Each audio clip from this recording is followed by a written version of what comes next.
आज का वीडियो 70 के दशक में बने हिंदी सिनेमा जगत के पहले सुपरस्टार के कुछ किस्सों का है, जिनका स्टारडम सर चढ़कर बोलने लगा, जिन्होंने अपने शोहरत के गुरूर में संजीव कुमार जैसे अदाकार को थप्पड़ जड़ दिया, तो दूसरी तरफ मशहूर राइटर सलीम खान साहब से 6 महीनों तक बात नहीं की, क्योंकि संजीव कुमार साहब को सलीम खान साहब ने बेहतरीन अदाकार कहा था।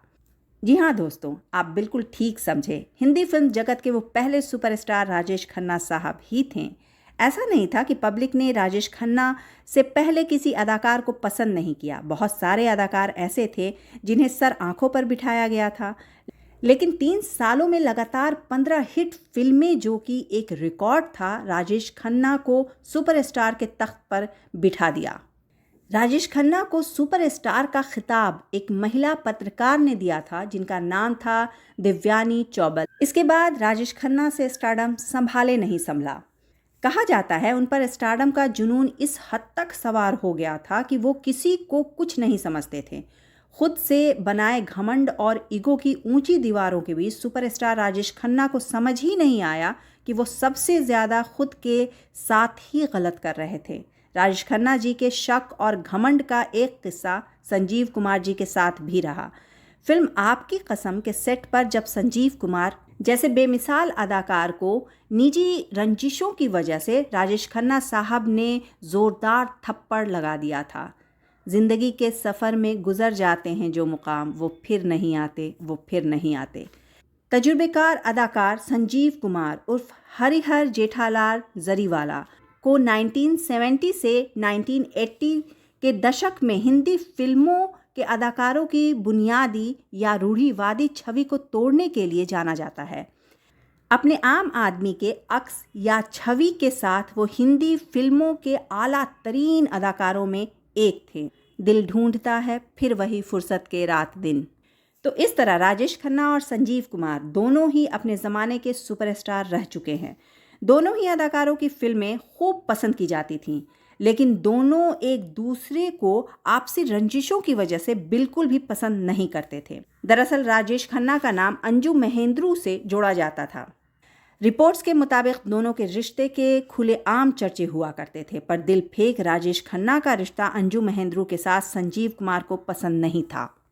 दरअसल संजीव कुमार रिश्ते में अंजू महेंद्रू के मामा लगते थे। अंजू की मां शांति महेंद्रू संजीव कुमार को भाई मानती थीं और हर रक्षाबंधन पर राखी बांधती थीं।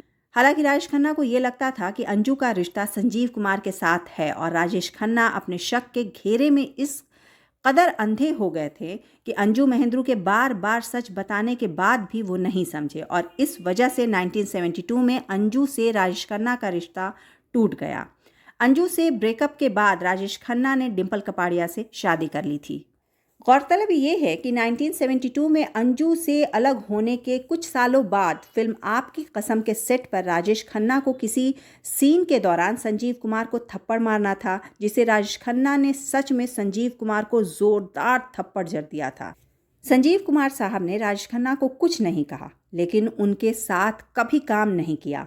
फिल्म आपके कसम 1974 में आई थी। करवटें बदलते रहे सारी रात हम आपकी कसम।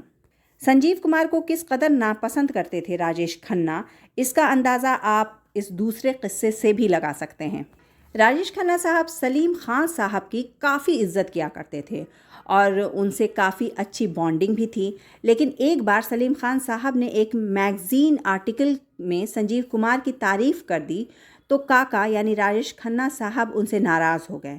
दरअसल मैगज़ीन ने संजीव कुमार पर एक कवर स्टोरी की थी, जिसमें सलीम खान साहब से पूछा गया था कि बतौर अदाकार वो संजीव कुमार को कैसे देखते हैं। सलीम खान साहब ने जवाब देते हुए कहा था, संजीव एक बेहतरीन एक्टर हैं। जब ये आर्टिकल काका ने पढ़ा, उस वक्त वो महबूब स्टूडियो में किसी फिल्म की शूटिंग कर रहे थे। उसी वक्त उन्होंने सलीम खान साहब को बुलवाने के लिए किसी को भेजा। जब वो आए तो काका ने उनसे इस आर्टिकल को पढ़ते हुए पूछा, ये आपके विचार हैं? सलीम खान साहब बोले हाँ। काका बोले, क्या आपको संजीव कुमार एक अच्छे एक्टर लगते हैं? जवाब मिला, हाँ बिल्कुल। फिर काका बोले, और मैं अच्छा एक्टर नहीं? सलीम खान साहब बोले, ये आर्टिकल संजीव कुमार पर था, अगर आपके बारे में होता तो मैं आपकी भी तारीफ़ करता। राजेश खन्ना ने इस पर कोई जवाब नहीं दिया, लेकिन 6 महीनों तक राजेश खन्ना साहब ने सलीम खान से बात नहीं की, ना ही उनसे मिले। तो ऐसे थे भारत के पहले सुपरस्टार राजेश खन्ना साहब। आज दोनों ही, राजेश खन्ना और संजीव कुमार, इस दुनिया में नहीं हैं, लेकिन दोनों ही एक बेहतरीन और बेमिसाल एक्टर के तौर पे याद किए जाते रहेंगे। कुछ लोग एक रोज़ जो बिछड़ जाते हैं वो हज़ारों के आने से मिलते नहीं, उम्र भर चाहे पुकारा करे उनका नाम। मैं नीला अफरोज़ आप सभी से मिलूंगी यहीं पर, बस थोड़े इंतज़ार के बाद, कुछ नए और पुराने किस्से के साथ।